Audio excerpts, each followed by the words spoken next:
This is Elizabeth Colvin with Single to Do. And in conjunction with St. Peter's Church, we have a writer series called Books and Company. And we have a dynamic writer with us today. It's Rothya James. And we'll be going over his works.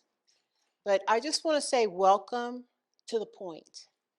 The point is here at St. Peter's. Everything is lovely here.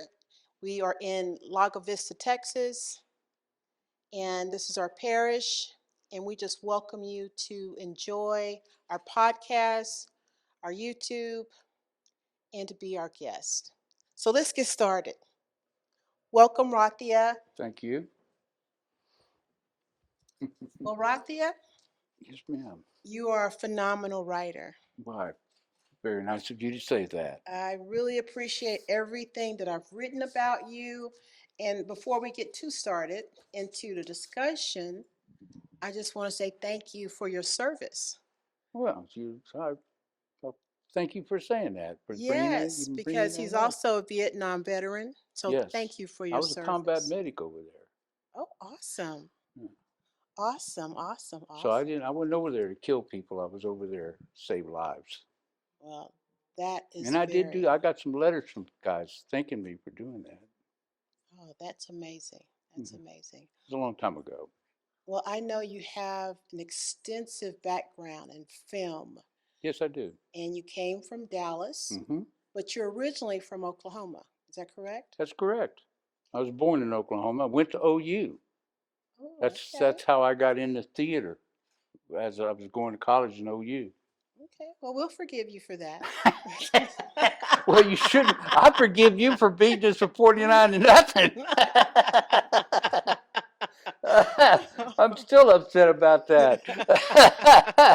But that's okay. If you're born in Oklahoma, you're probably going to go to OU. Right, right.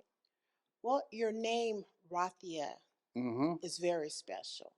Tell us about your name. You know what? I guess I must have been about 10 years old. And I always wondered about Rothya. Now, everybody called me Rocky. I, I went by Rocky for the long, I still do. And long before the movies came out and everybody started calling her dog Rocky, I was going by Rocky. And I, uh, I asked my grandmother, because I was a junior, Hmm. I was named after my father. And so I asked my grandmother, where did she come up with that name? She was this dark woman, dark haired, dark skinned. Uh,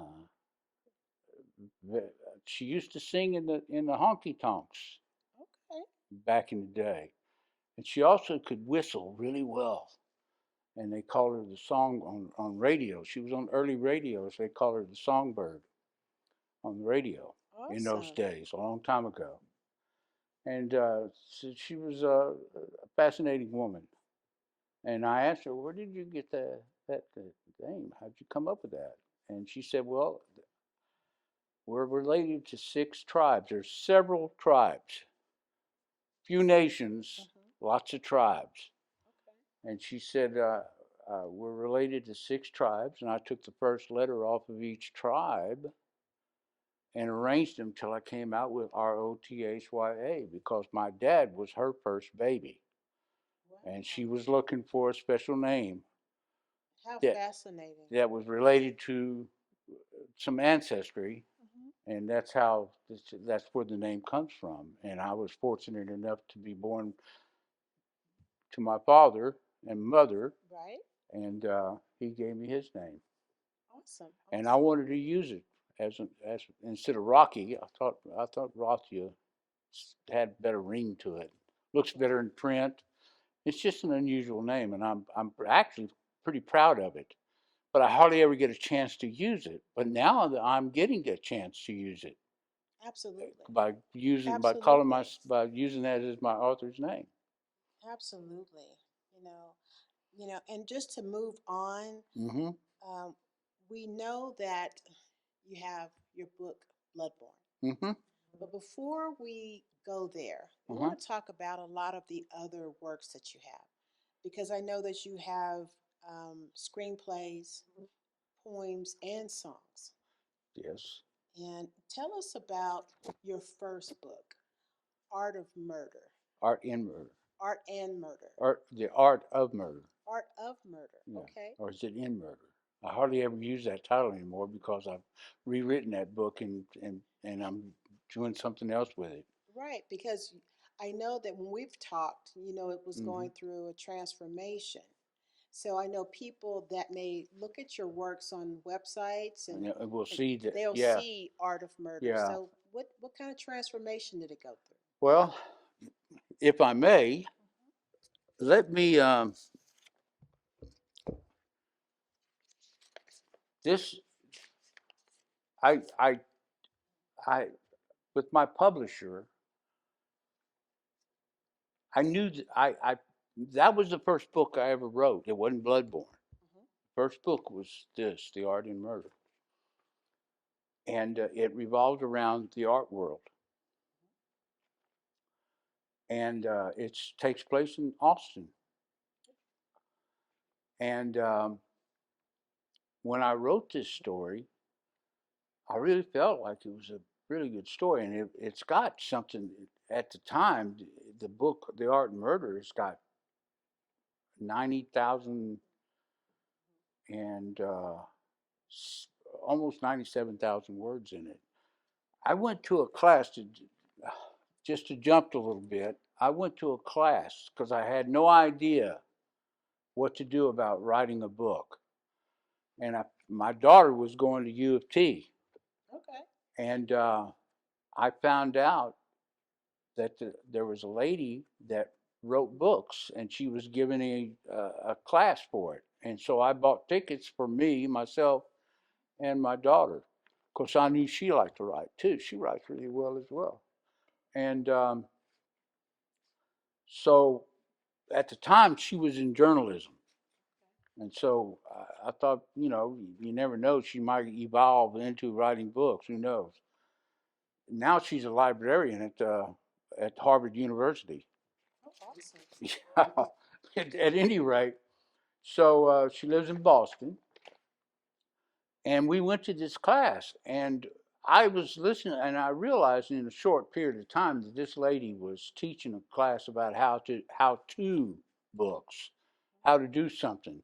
She was like a lawnmower. She was using that to mow your lawn. If you're going to write a book about mowing your lawn, well, you break it down into paragraphs. The first paragraph might be, what kind of grass do you have? And you talk about that.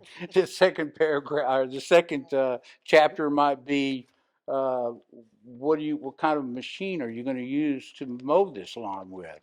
And and she was breaking it down like that. And at the end of the thing, I asked her, I said, "Can you tell me what is how many?" I didn't even know this. I said, "How many words should be in a good thriller? Can you tell me that?" And she said about 90,000 words. So The Art and Murder had 97,000 words, almost 97,000 words, and it's a very involved story. And I self-published it because I didn't have any idea what to do next. Right. I didn't. It never dawned on me to get on the internet and look for a publisher. And I also found out, also knew that you had to probably go through an agent to start with. Okay. Well, I've had some bad experiences with talent agents Okay. from being an actor, and I realized that most of these agents are failed actors. That's why they become agents. And I kind of get the feeling that a literary agent might be the same kind of deal. As a matter of fact, I write about one Exactly. in Bloodborne. At any rate, so I didn't really want to get an agent. I didn't know what to do next, so I self-published it. Well, it went unnoticed because self-publishing is not, they get their money from the author. You give them money to publish your book. They don't spend any money on promoting it or anything like that. A publisher gets their money from selling books. So they promote it, so it's a much better deal. So at any rate, I realized that that book just went unnoticed. It didn't get any. I didn't know how to promote it or anything. I didn't know what to do. So I decided to write a story about a, a vampire, but I wanted to make realistic vampire because vampires don't exist. They're fairy tales. So what I did was I wrote a story, Bloodborne. It revolves around a psychopath that believes he's a vampire, Right. and that could happen. Yeah. And that's how I ended up writing Bloodborne. When I finished Bloodborne, I got on the internet and looked for a publisher that was looking for unknown authors. As a matter of fact, that's what I Googled. Publishers looking for unknown authors. And my publisher came up, and I sent them the book, and they loved it. They gave me a glowing review on it, and and and here we are. Here's copies of it right here. Okay. And so, So when it came to, right. I felt like I wanted to give The Art and Murder a second chance. Okay. So I rewrote it, cut about over 1,000 words in it, uh, retitled it to Broken Designs. Broken design. And may I read this paragraph? Sure, go ahead. This is what my publisher sent back with me with the contract. Your manuscript was brought to our attention at the latest editorial board meeting where we discussed the potential of its publication. Having read all the reports and taken note of the editor's opinions, we can confidently state that your work was found to be a most engaging and entertaining read that will undoubtedly captivate a wide audience. A classic murder investigation with an insight on the personal lives of the characters that makes your work a pleasant read. The plot moves along at a well maintained pace, which is a good thing. I cut 1,000 words out of it. And the characters build and sustain the story, delivering a convincing and highly relative crime novel. Broken Designs is a well written and researched crime novel worthy of attention, and believe it would have a place in the market. Oh, that's amazing. That's what I got back on the book. So that book is in production now. Oh, that is And what I'm doing, amazing. I'm not a young man, but I'm a young author, and I'm trying to build a fan base, Oh, and absolutely. I appreciate anybody that might say something nice about my work. I appreciate that immensely. Well, I'd like to talk about your screenplays because Uh you've huh. done lots of screenplays. Mm-hmm. And out of your screenplays, most importantly, there is one that's called Major Bust. Mm-hmm. Tell us about Major Bust. Oh, that screenplay's been sold to a friend of mine. I sold it to him for a real good deal. He got a great deal on it, uh, and it's in his hands now. Do you guys know who Michael Parr is? The actor Michael Parr, Eddie and the Cruisers. Does that ring a bell to anyone? Remember that movie? It's a pretty old movie, Eddie and the Cruisers. That was Michael Parr. That was Michael Parr in that. He never really he kind of came onto the scene through Eddie and the Cruisers and Streets of Fire. He was a star in that. That's where William Dafoe started his career. That was, Michael Parr was the opposite of the guy that fought him in the streets. He never really, it never caught on. He had some good roles, but it just never happened for him. But he's still doing work, and and the guy that bought the script sent it to him, and he said some really nice things about it. He said it was a great script. He wants to do it. Now he's got to find the money to do it.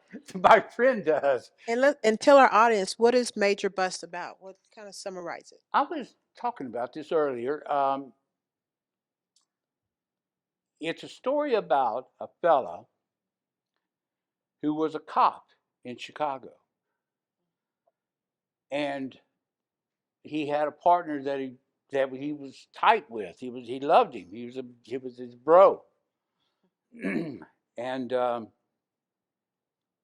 he got killed because of the police commissioner's rulings that he was laying down on the force, and it got him killed. Similar to what you see in the newsreels today, what's happening to the police today. Except this was written a long time ago.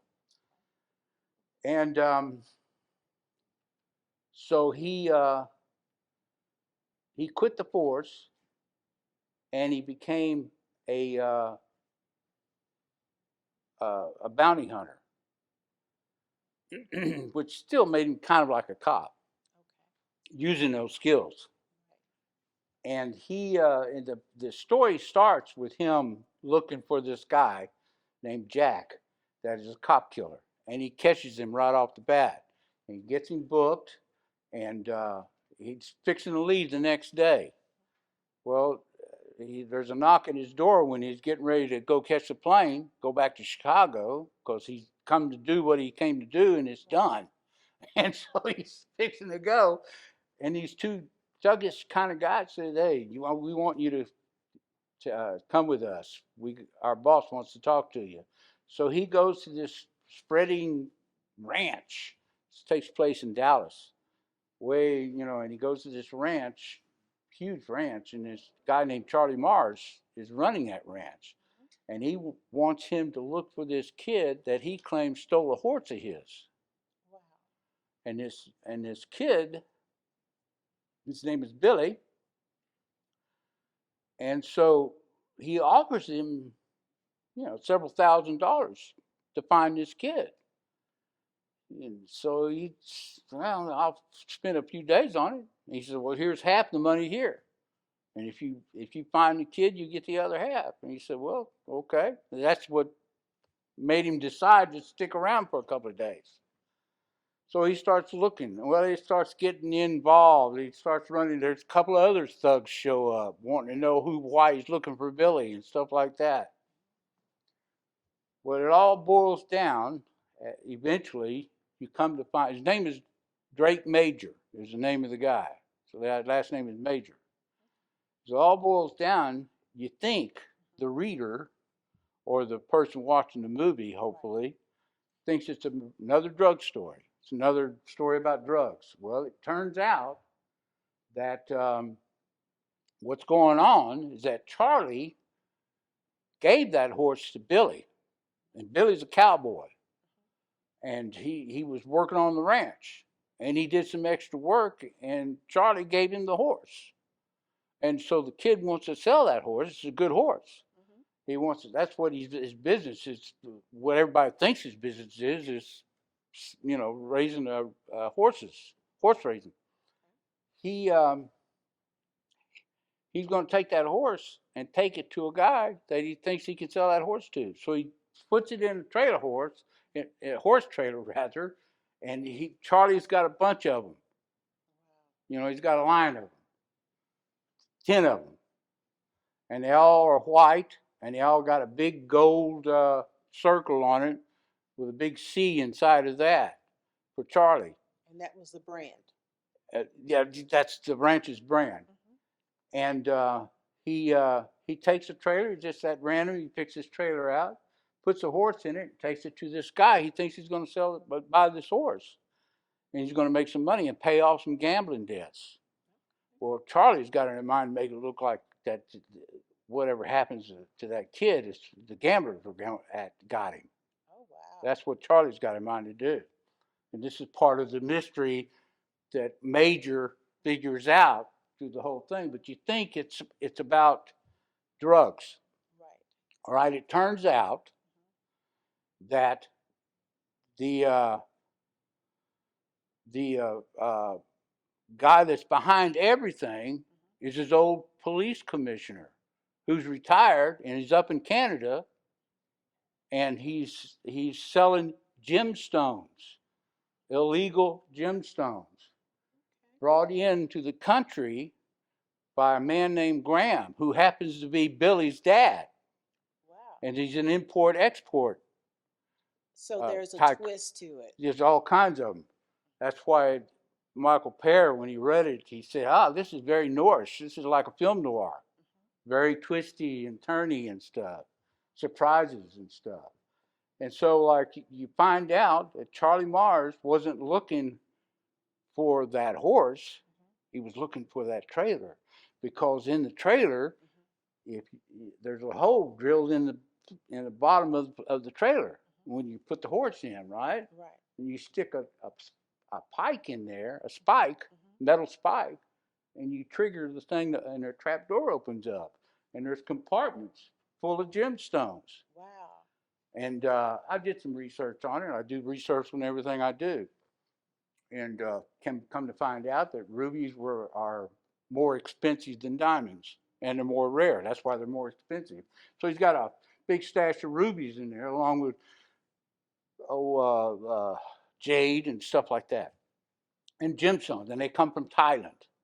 Well, they import and export guy, who's Billy's dad, is receiving these things from Thailand, giving them to Charlie. Charlie's putting them in his horse trailer, and under the guise of selling a horse, he goes up to Canada and gives the gemstones to the old police commissioner. Wow. Well, we definitely look forward to seeing information about Major Bust. Yeah, that's sounds Major like an Bust. interesting story. It is. And and Michael Pear said some really nice things about it. Okay. He's seen a lot of scripts. Oh, I'm sure he has. And are there any memorable films that you've been involved in? Well, I was speaking about this earlier. I did a lot of low budget films out of, and I used to teach film acting classes with. Does anybody know who Lou Diamond Phillips is? I used to teach film classes with that guy. Everybody thought I was going to be the star. Okay. But I didn't look like a Hispanic fella. I looked like a Nazi. So they didn't want me to read for La Bamba, but Lou was prepared for his break, and he jumped on it. At any rate, but everybody thought I was the better actor and all this stuff. But that's all people's opinions. At any rate, so to finish what we were talking about, I used to teach film acting classes, and that's when I started writing scenes for my students, and that's when I discovered that I can write dialogue. Okay. And I started writing scenes for the kids, and I call them kids, and so I did a lot of low budget stuff, and I worked as a film acting, and I was quite well known in Dallas at this time at Adam Rourke's Film Actors Studio. And it became even more famous when Lou got discovered. And it was a well-known place, and I was one of the top instructors there. And so I did some stuff that was low budget, forgettable movies because they were low budget, and that's the kind of movies you do. You're not in Hollywood, that's what you're doing. But then there would be places that come to production companies that would come to Dallas, like Unsolved Mysteries. I still get royalty checks for that, for Unsolved Mysteries and America's Most Wanted and stuff like that. I played a lot of bad guys. Oh, okay. You know, bad guys are fun to play. They really are. And if you know anything about film, you find out quite quickly that the really nice guys are playing the bad guys, and the jackasses are playing the heroes. Forgive the word. Well, that was interesting. So, what brought you to this area? I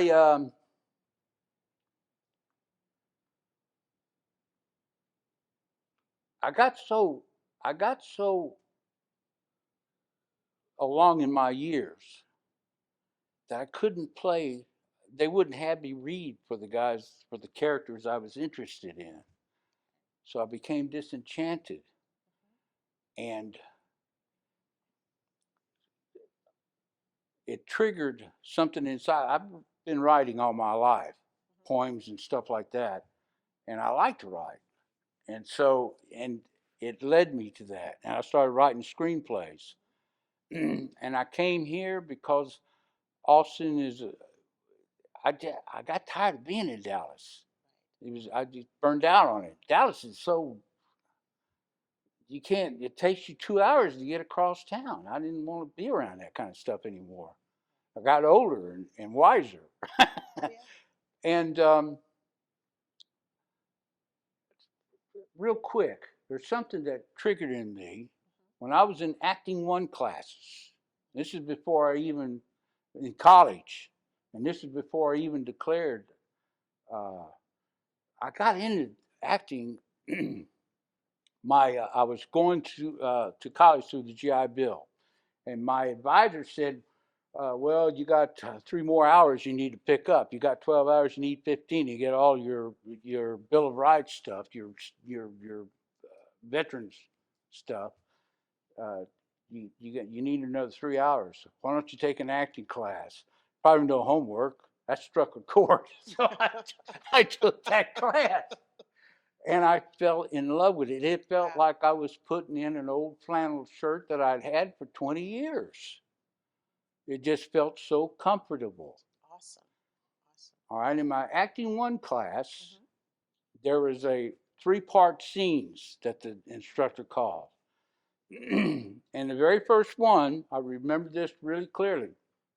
The very first one, where he gave you 3 actions to do. No dialogue. You build the scene yourself and the situation. But you had to do 3 things in it. And the 3 things was strike a match, stand on a chair, and tie a knot. You had to do those 3 things. Well, everybody in my class was doing these scenes, and they would come in, they'd set up a little bedroom or something, they'd come in, and they'd notice a picture was askew on the wall. So they got the chair and they got stood up on a chair to fix the thing. Or they would light a candle or a cigarette, or they'd tie a tie or a shoestring that was loose. But what I did, I set the thing up like an office. And I snuck into this office. And I went behind the desk and grabbed a chair and pulled the chair out and set it underneath one of these. You don't have them here. You know those things that come out of the ceiling that throws water if there's a fire? Right. Well, I set it underneath that. Stood up on the chair, pulled out a piece of string, tied the string, tying the knot, tying the string on that thing, and let it drape down. And then I replaced the chair. I came back to that string. I took out a cigarette lighter and lit the string and snuck back out of the office. And I was gone for a few seconds, and I came back into the class, and everybody was watching the string going. I was freaking out. I ran over there and put it out and stuff. And everybody was just crazy about my scene. They asked me what I was doing, what was going on. And what I was doing is I was setting a diversion. I was in this building to steal a cosmetic formula. And I was setting a diversion on the second floor, and I had to get up to the fourth floor to get to the cosmetic formula, and that's what I was doing. That's what the scene was about. Right. You see, I realized, as opposed to most of my classmates, I realized that people don't pay money for someone to walk into a 7-Eleven store and buy a loaf of bread. They'll pay money to watch a guy go in the 7-Eleven store and rob it. But to buy a loaf of bread, and that's when that was the first time I realized that maybe I could write a story from that experience. Oh, absolutely. And everybody, we had several 3-part scenes, and the class was always like this, waiting for my scene to start. Oh, yeah. And that is definitely reflected in your writing. I I mean, appreciate that. lots of irony, lots of suspense, and I Yeah, thoroughly enjoyed every moment of it. You know, we're getting appreciate ready that. to take a break, Yeah, I've been but gabbing a lot, folks. I'm sorry. we're going to take a break. But before we take a break, I really would love our audience to get a listen to one of your songs. Well, And then after your song, then we're going to come back and talk about Bloodborne. And then we're going to go over some information as far as character development and some deep information about the book itself. okay. And do you have a favorite song you would like for us to Well, hear? I I could sing a song that my father really liked. Okay. He really liked this song. And can you kind of tell us a little history before you start singing? Well, I just I remember being a kid going to movies and watching Roy Rogers on TV and Gene Autry and Hopalong Cassidy, Johnny Mac Brown. You know who that guy is?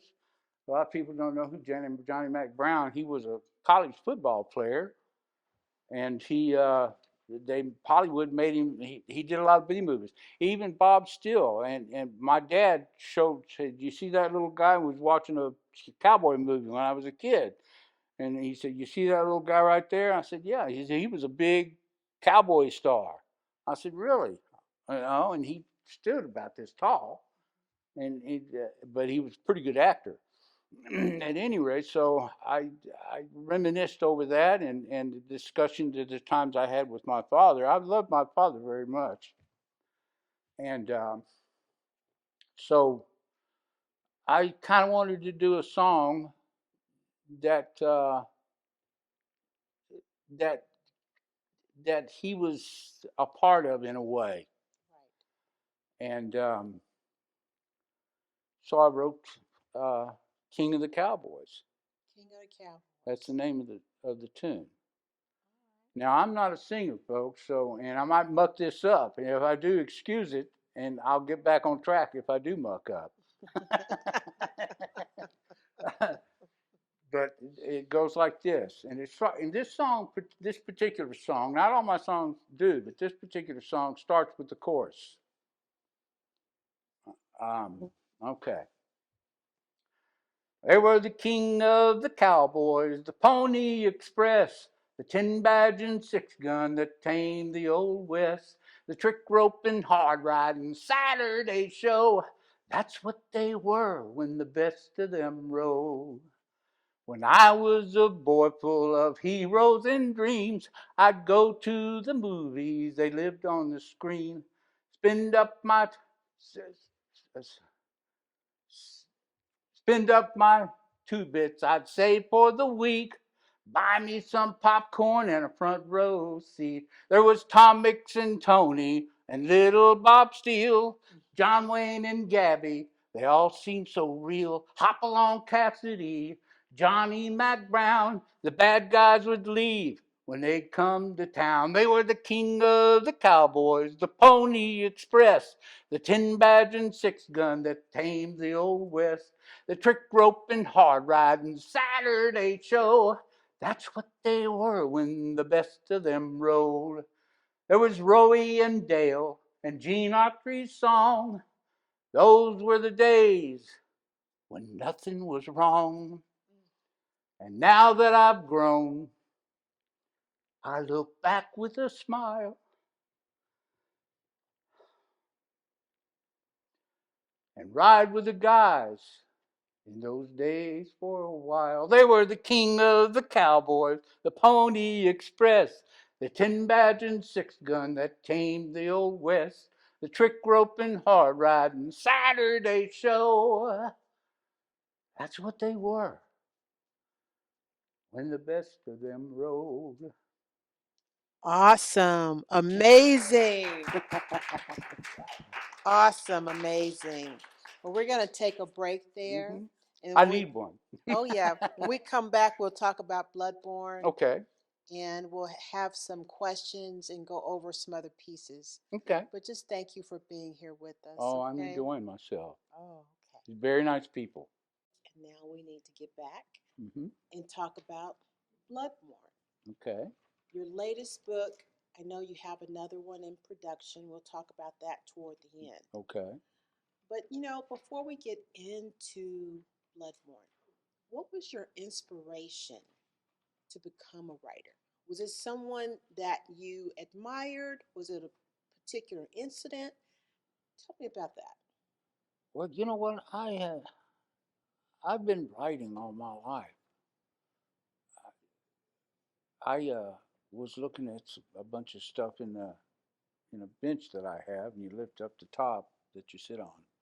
And I got a bunch of stuff in there. I've been writing all my life, but I never got serious with it. I had I had I was raising a little girl. Um, I had a daughter, and I had a career as an actor as well. But I still was writing, but it was stuff like poems and songs. I wrote a lot of songs over a period of time, and short stories every once in a while. But I would get a feeling that I would just get this feeling that I need to write something. I need to put something on paper, and I wouldn't even have an idea or anything. I would just start writing about the way the day was, Oh, yeah. and just write a couple of pages about what I was feeling about that. Okay. Like a journal. Yes, like a journal. Okay. But it wasn't a journal. It was just exercising that feeling I had to put pen to paper. Um, uh, and so I can't tell you. There's no definite thing.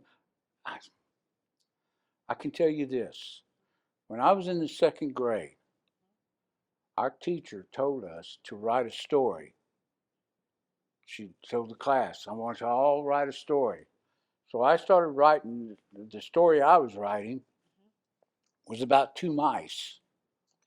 I watched a lot of Tom and Jerry movies, cartoons. It was about two mice. This is a long time ago now, and I started writing this story about Flip and Flop. And when the cat came around and they got scared, Flip would start flipping and Flop would start flopping, and uh, and the adventures that they had. And as I was writing that, I said to myself, even when I was in the second grade, and I was writing that, and I said, this is fun. I like to tell a story. I like this. Maybe someday it will become something that I can do. Right. So was writing something that you just It's stumbled just into, into it. or was there like a person that you admired, like a teacher, or was it just something that you just discovered on your own? I just discovered it on my own, and That's it was awesome. through life takes you in different directions. I know a lot of writers. They start writing and telling stories at a very young age.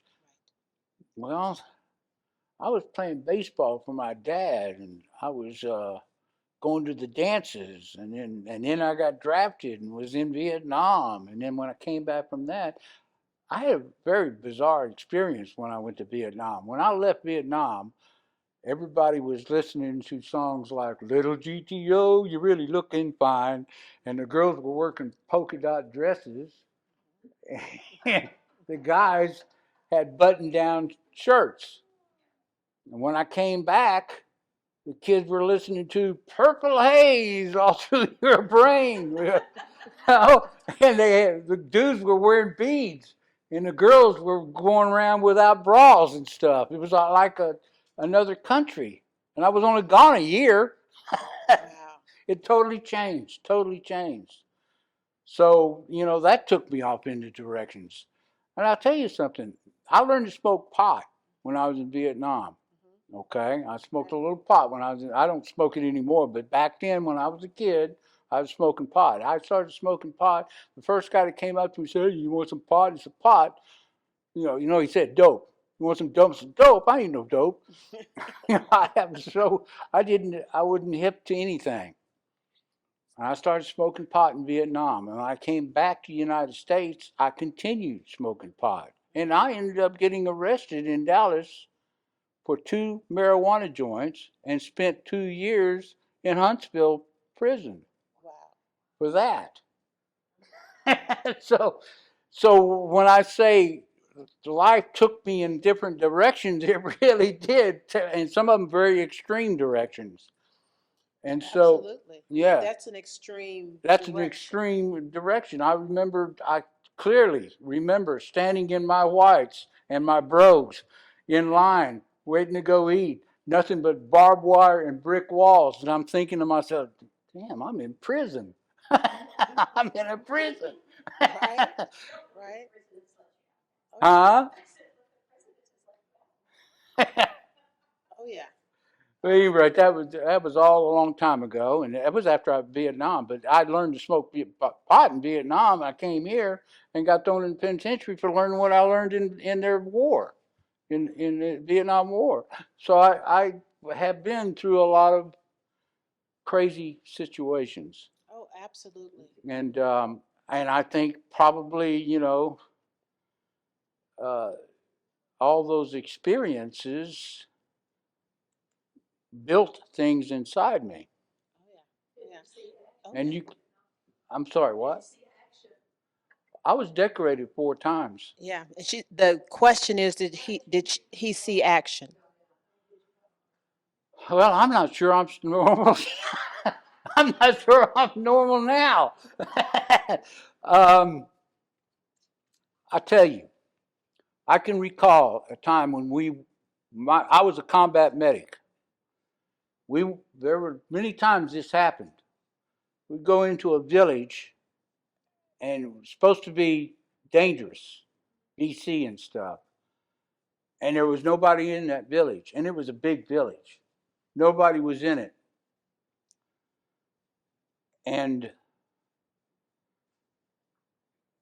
there was half cooked meals.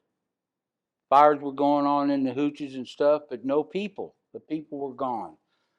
Livestock walking around everywhere. Cows, chickens, goats, all kinds of livestock. The sergeant called in to the lieutenant. The lieutenant was back where it was safe. Called in the lieutenant and said, "Lieutenant, there's nobody here." And the lieutenant wanted to know if there was livestock, and they said, "Yeah." They said, "Well, kill the livestock," thinking that they were going to kill what was feeding the BC. I didn't follow those orders. I would not do that. If something didn't feel right in anywhere in all my life, if something didn't feel right, I wouldn't do it. I just did not do it. I didn't have to because all the rest of my guys around me went crazy shooting these animals.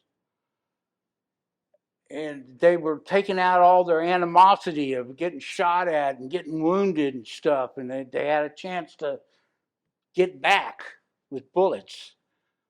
I just didn't follow that. And I think probably that's, I've listened to my own voice inside me.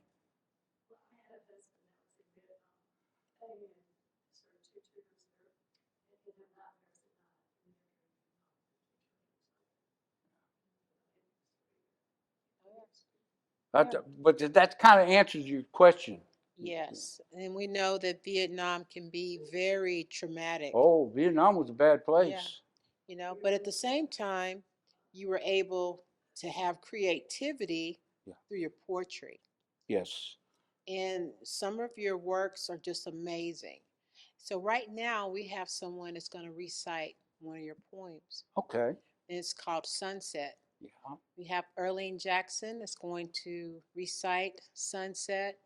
And I just want you guys to enjoy it because it is so poignant and beautiful. You can just come right here, Elaine.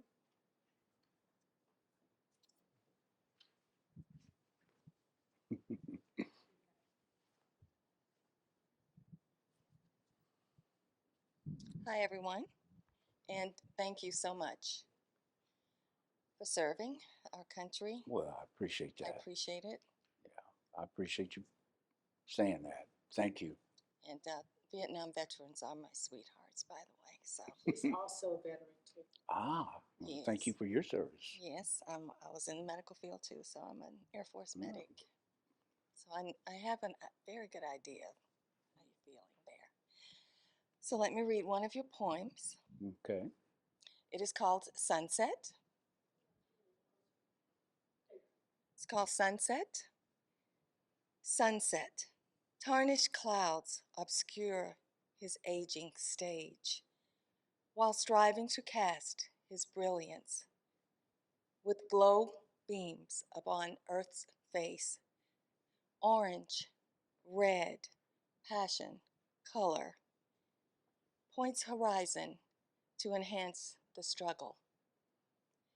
It takes his last sigh, then tumbles below outline of globe and sky in one big gulp, disappearing without a whim, as if something mightier just swallowed him. It's beautiful. Thank you.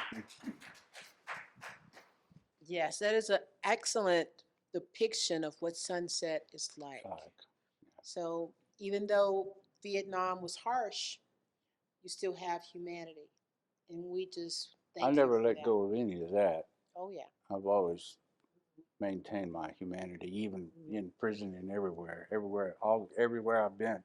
I remember I used to rescue.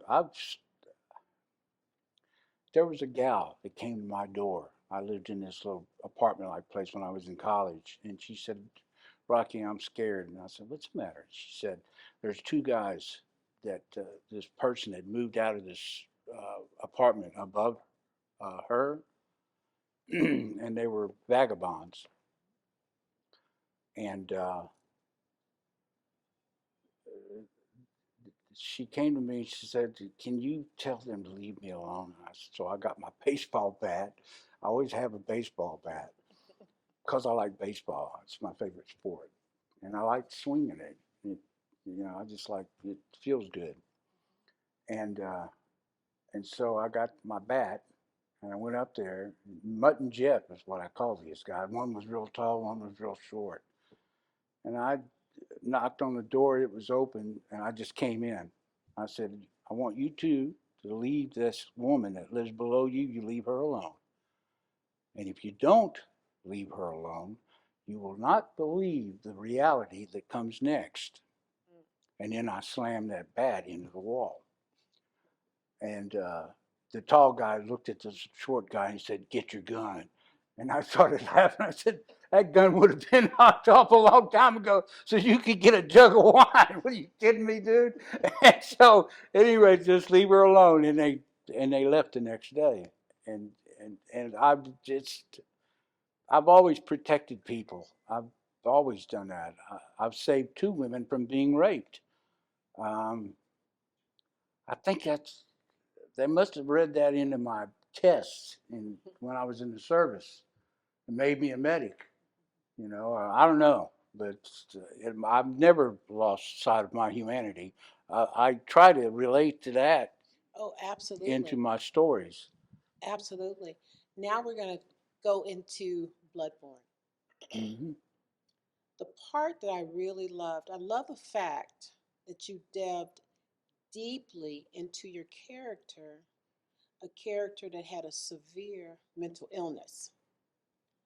A mental illness that all of the characters in the book were not aware of it. Hmm. But as we get closer and closer toward the book, we're able to discover it and then see the means that he takes to actually do the acts that he commits. And I really think that that was amazing how you were able to educate someone, if someone knew nothing about mental illness, to a professional where they can identify where you were coming from.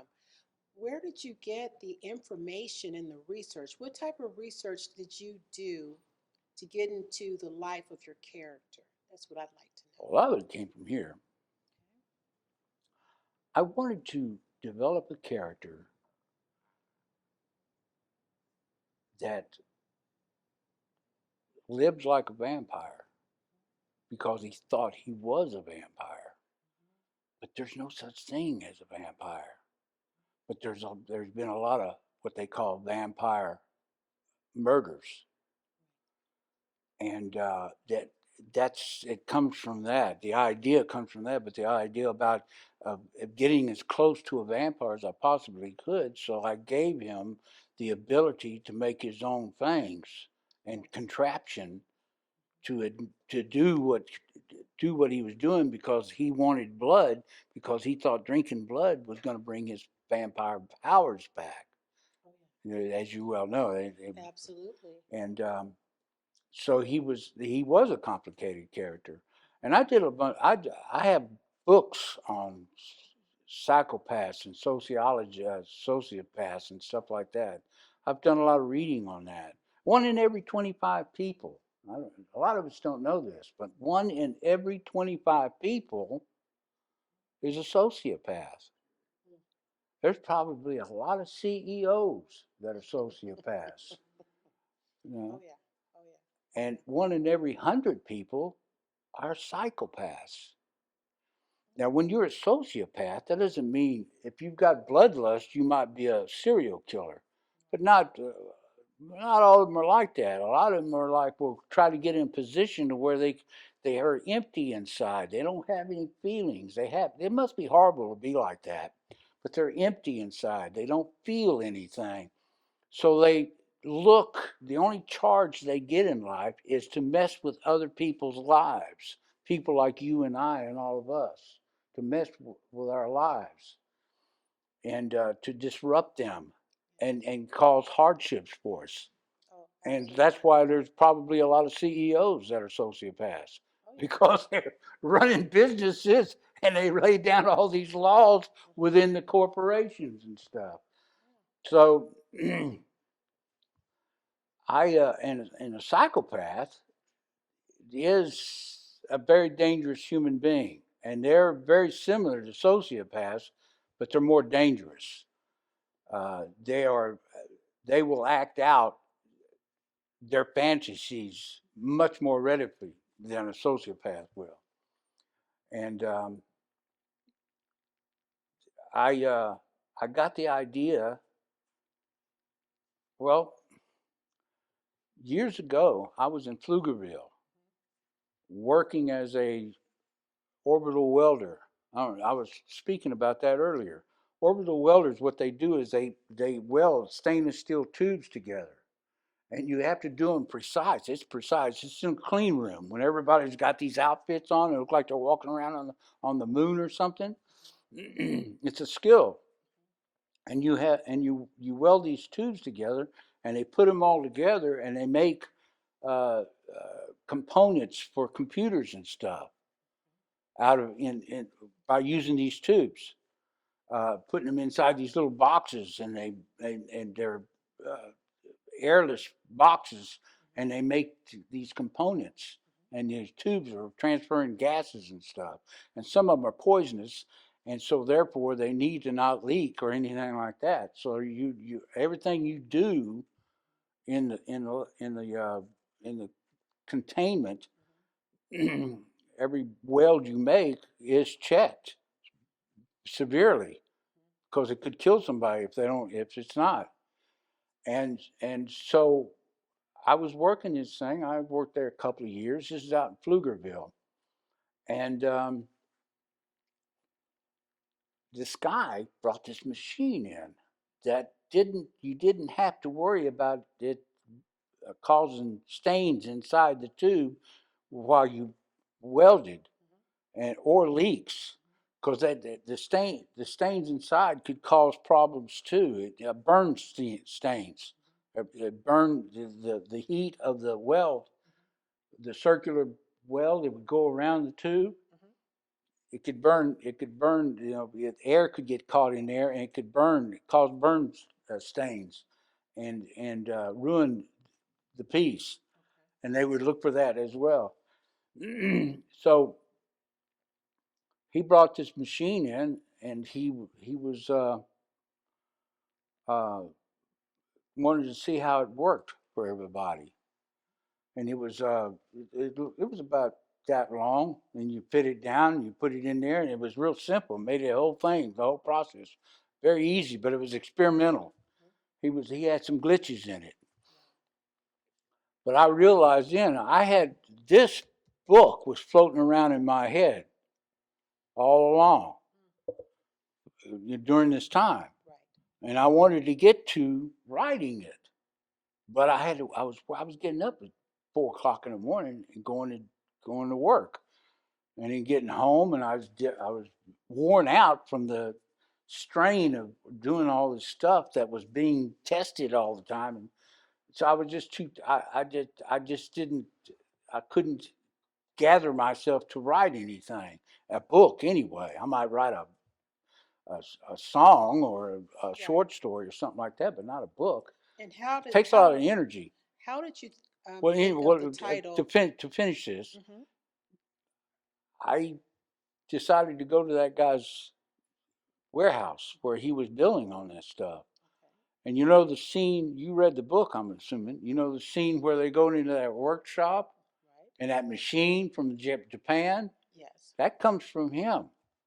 I went in there and asked him some questions. He showed me the machine, and I wrote all this stuff down and kept it for years. You know, and then finally, when I got away from working all the time, that's when I started writing books, and I've written 3 so far in a couple of years. Right. Yeah. And you were able to combine the mechanical elements I as wanted. far as I how the character was able to fulfill his mission. He had a high IQ. Yes. But while you're telling that complicated story, you're also including a very deep love story Yes, about the detectives that are also involved in solving these mysteries. and they kind of discovered each other. Yes. Yeah. So I thought that was very well done. Well, I appreciate that. Because it's not too often you can see a thriller mystery in a love story Yeah. combined. Yeah. So you guys really need to check out this book because that was awesome. Yeah. And the element of suspense was incredible. And right now we have someone that's going to recite chapter 48 to give our audience an idea of what that suspense piece is like. Yeah. We have Lauren Ilmawanya. Lauren, are you going to be available to, you have the book? Here you go. You got it?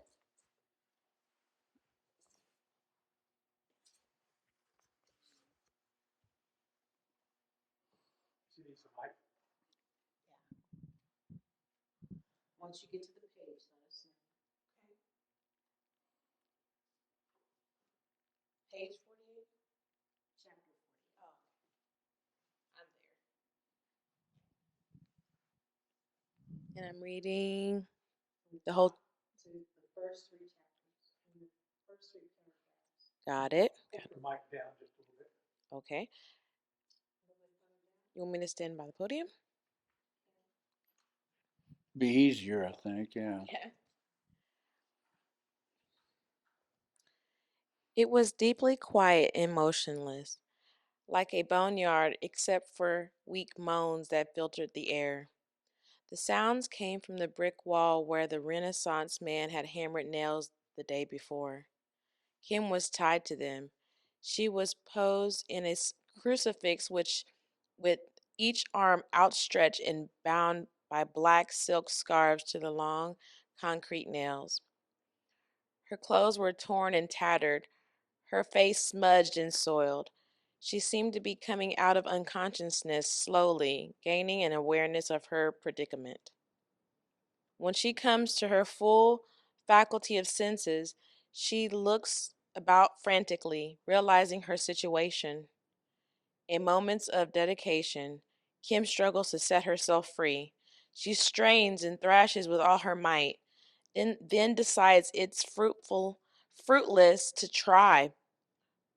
With that appraisal, she starts to scream bloody murder. The screams bounce and echo off the chamber walls, producing an even more shrill sound. That was amazing. Instead of saying one word, scared, you built it into a story. Yeah. And that I thought was just truly masterful. Masterful. And I really appreciate how you were able to do that all throughout the book. All throughout the book. You know, and as far as the contraption, the mouthpiece, how they were able to actually, I guess he welded it himself in the machine shop. In the machine shop. That's where he built it. That was amazing. You don't find this stuff out till way into the story. Right. Yeah. Right. What made you call him the Renaissance man? Well, I like that name, that word, Renaissance. It has connotations to it. Um, and he evolved into his attire. He found a cape, and he wore his blousey shirt and uh, he found a case to carry his equipment in later on and stuff. An old Western doctor case, black case, and he found all these things, and it just evolved into this. Well, remember the scene when he's looking for an office space or an office, and he's walking the streets, and he stops at a light saying, "Don't walk," and he's standing with a bunch of other people. They're on the way to the Elm Street business. Elm Street in Dallas is like 6th Street in Austin. It's not near as festive, but it's the same thing. and and he's standing there, and people are noticing the way he's dressed and stuff, and he goes walking across the street ahead of everybody, and his cape flapping in behind him and stuff. It's just I just thought that calling him a Renaissance man was a good handle for him. Absolutely. Out of from and the detectives came up with that because that lady, the waitress, described him in the bar, and she pointed out he never talked to her. He handed her a note saying what he wanted to drink, a Bloody Mary. Oh, okay. Yeah. So all this stuff leans towards the vampire myth. I'd like to think this book is not really about vampires. It's about the vampire myth. Yes. That's what it's about. Yes. And the detectives always thought that they weren't chasing they never thought it was a vampire. Oh yeah. Yeah. Correct. Yeah, Correct. And just they were smart people. the mystique of it. Yes. And the intrigue of it, it still gives you an idea of, is he really a vampire? Yes. I mean, you actually ask yourself this the whole time. Do you remember how it ends? Mm-hmm. His body vanishes. Yes. Yes. So that's what you just said. Kind of relates to that. Absolutely. And it leaves the reader wondering, well, was he really a vampire or what? Absolutely. It also leads to another story. Right. If I ever decide to do that. So you think it'll be a part 2? If I ever decide to do that, I don't write series. I write individual stories. None of them are related to each other. None of them have any relation to each other at all. A lot of writers write. James Patterson, he wrote about that Morgan Freeman played him in the movies about the detective. Kiss the Girls? Several stories about about that character. But I don't do that. I just don't. Maybe I will, and I've left Bloodborne open for that choice if I come to it. Right. Well, we have thoroughly enjoyed the book Bloodborne, I'm glad you did. and That's I why I'm want, writing them. yeah, I want people and to enjoy them. it's an awesome read, and I think you did an amazing job. I appreciate that. Yeah, and we thank you for being here with us, It's been a pleasure. and I'm sure our audience will visit with you. And just from my standpoint, Sure. um, yes, we can ask questions, but you will need to get to the mic so they can be heard. Okay. I found it very amusing comparing this book to the first paperback the author had before last. And the quality of your paper was outstanding. The pages, the paper. Oh, you have. That's the publisher. That was very nice. It was so much nicer than the previous book. And I appreciated the printing too because it was darker. Yes. And I just wondered how much control you had over this. I have no control whatsoever. But I think my publisher, I've been very fortunate to find this publisher. And I like to think that they feel fortunate to have found this author. I like to think that anyway. Um, but they're, I like the work they do. I, I, I told them, for one thing, on the blurb on the back of the book, they told me to drop. They suggested that I drop a paragraph, and it consisted of he lives like a vampire, he sleeps like a vampire, he eats like a vampire, and it was like it was telling too much of the story. It was taking the mystery out of it, and it was a good suggestion. And when I looked at it, I said, you're right. Take that out. Take that out of the blurb.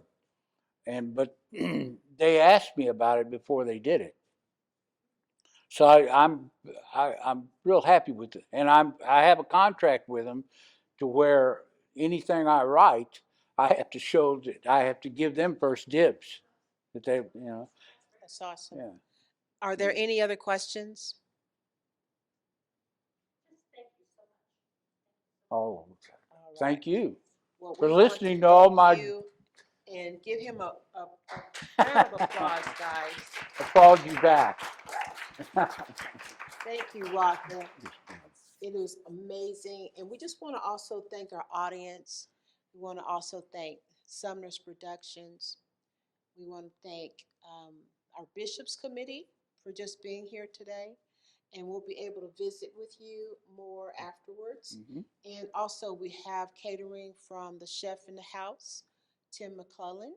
And we really want you guys to enjoy that and look at our podcast and video. And this will end our broadcast today. Yeah. Thank you.